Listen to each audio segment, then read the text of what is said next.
जय साईं राम जी। आपका हमारे YouTube चैनल साईं फ़कीर मेरा में हार्दिक स्वागत है। आज की वीडियो में हम जिक्र करेंगे बाबा के 8वें वचन का, जो बाबा ने अपने भक्तों के कल्याण हेतु दिया। भार तुम्हारा मुझ पर होगा, वचन न मेरा झूठा होगा।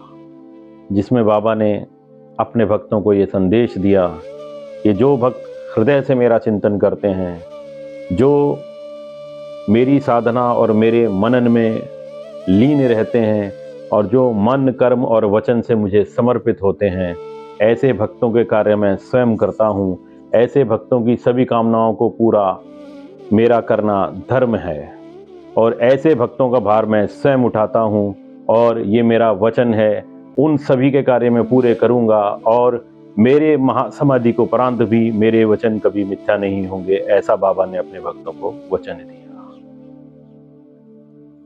श्री साईं चरित्र के 29वें अध्याय की बाबा की एक बहुत सुंदर लीला श्री रघुनाथ तेंदुलकर और मिसेस सावित्रीबाई तेंदुलकर के ज्येष्ठ पुत्र बाबूराव तेंदुलकर, जो डॉक्टरी की परीक्षा की पढ़ाई कर रहे थे, लेकिन मन में कुछ आत्मविश्वास की कमी थी, इसलिए उनके मन में अशांति और डर पैदा हो जाता।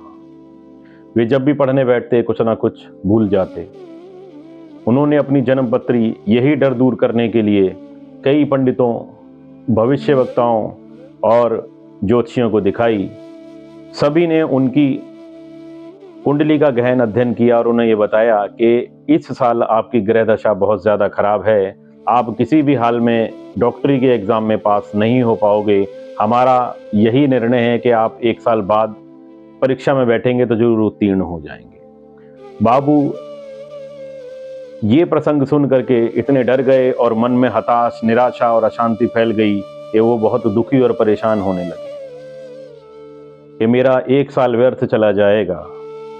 और अपनी बेटी की ऐसी स्थिति देखकर मिसेस सावित्रीबाई तेंदुलकर बाबा के चरणों में शिरडी पहुंची और बाबा को सारा हाल बताया। तो बाबा भक्त वत्सल है। बाबा ने कहा कि जिन भक्तों का मुझ में पूर्ण विश्वास होता है, मैं उनके कार्य स्वयं करता हूँ। अपने बेटे बाबू से कहो कि मेहनत और लगन के साथ डॉक्टरी की परीक्षा दे और ये मेरा वचन है कि वो इस परीक्षा में जरूर उत्तीर्ण होगा और जो भी भविष्यवक्ताओं और जन्म कुंडली जो उसने ज्योतिषियों को दिखाई है वो एक कोने में फेंक दे, वो जरूर उत्तीर्ण होगा, ये मेरा वचन है। ऐसा कहकर बाबा ने सावित्री जी को ये आदेश दे दिया। सावित्री जी जब अपने घर पहुंची तो उन्होंने अपने बेटे बाबू को ये बताया और बाबू की खुशी और आश्चर्य का ठिकाना नहीं था कि श्री साईं बाबा जैसे परम ईश्वर ने उनको ये आज्ञा दे दी। अब उनके आत्मविश्वास में बहुत वृद्धि हो गई और वो डॉक्टरी की परीक्षा में बैठ गए।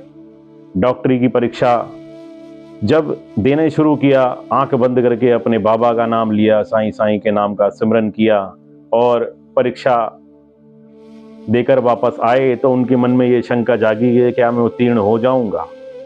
और कुछ ही दिनों में उनका रिजल्ट आया।